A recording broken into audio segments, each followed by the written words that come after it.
Olá, meu nome é Júlia E meu nome é Júlia. e o nosso projeto é Bionic Star, dispositivo eletromecânico bípede para locomoção de deficientes medulares. As lesões medulares afligem a vida de muitas pessoas e, preocupantemente, o número de casos tem aumentado ano após ano. As dificuldades que os paraplégicos e tetraplégicos enfrentam vão muito além de suas limitações físicas e dos problemas psicológicos que eles acabam desenvolvendo. Esse grupo de pessoas costuma ficar muito tempo sentado e geralmente numa mesma posição, o que acaba acarretando em outros problemas que são provenientes disso, como, por exemplo, a dor neuropática e a osteoporose, que poderiam ser evitados caso eles tivessem a possibilidade de ter mais mobilidade ao longo do seu dia. A partir disso, se chega no problema do projeto. Seria possível projetar um dispositivo eletromecânico bípede para locomoção de deficientes medulares com comprometimento dos membros inferiores, capaz de gerar maior autonomia e qualidade de vida a esses indivíduos? Desta forma, o objetivo geral do presente projeto foi estabelecido como sendo projetar um dispositivo eletromecânico bípede voltado a indivíduos com deficiência medular, de forma a possibilitar a eles maior autonomia. Os objetivos específicos ficaram definidos como estudar, ou melhor, se aprofundar na questão de lesão medular e comprometimento sensório-motor, planejar o sistema de funcionamento do dispositivo e, por último, modelar em CAD e realizar no software todas as análises, os testes, os ensaios que fossem necessários. Sobre referencial teórico, então, se estudou diversos tópicos diferentes, mas os três principais são lesão medular, para entender a deficiência e como ela afeta a vida diária das pessoas que a têm, o movimento de levantar da posição sentada e de locomoção em pé, suas fases, sua velocidade, a forma de execução, ângulos feitos pelas articulações e assim por diante. Para fazer a determinação do torque em cada uma das articulações durante a locomoção em pé, se iniciou escolhendo um ser humano base, a partir do qual se pegaria a altura e o peso, para determinar o peso, o comprimento e a localização do centro de massa dos segmentos que seriam necessários para o cálculo.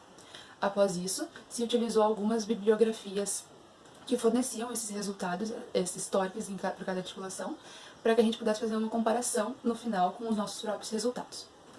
Escolheu um método indireto de cálculo, que se utiliza de um modelo mecânico do corpo humano para estabelecer as equações diferenciais do movimento em cada articulação. A partir dele, foi necessário que se desenvolvesse um diagrama de corpo livre. Quanto aos ângulos, eles foram sendo alterados em cada equação a partir da fase da margem que se estava calculando. Para a determinação dos torques ser produzidos nas articulações dos membros inferiores do corpo humano durante o movimento de levantar da posição sentada, ou então de sit to stand, se iniciou estabelecendo os dados que ainda não se tinha depois dos cálculos de locomoção em pé, como, por exemplo, o peso, o comprimento e a localização do centro de massa nos segmentos tronco e cabeça mais pescoço. Esses dois últimos foram considerados como uma coisa só.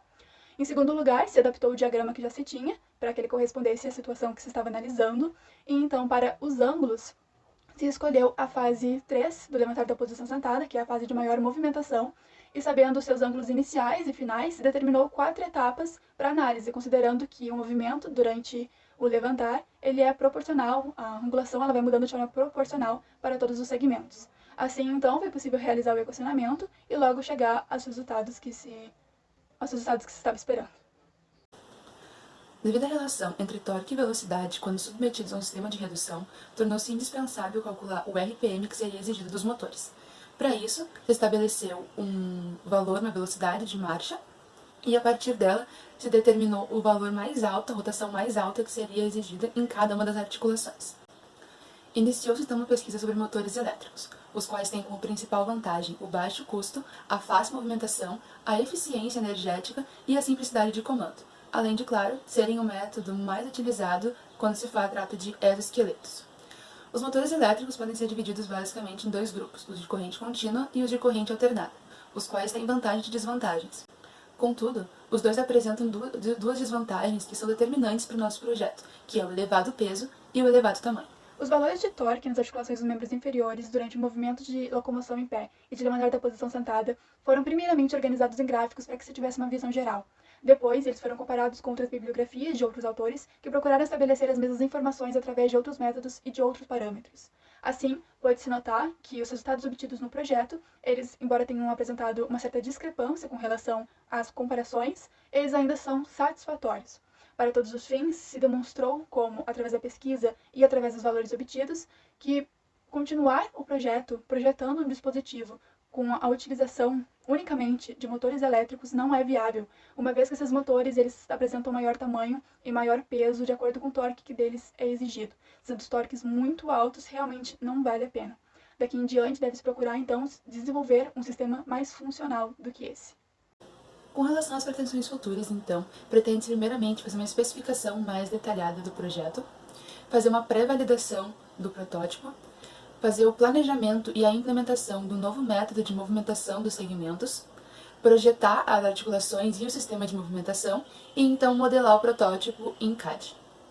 Com isso, pretende-se então iniciar ensaios e simulações dentro do próprio software, construir a versão física do protótipo, adaptar ele às necessidades do usuário, fazer uma validação completa do produto e então fazer um levantamento dos custos e da durabilidade dele.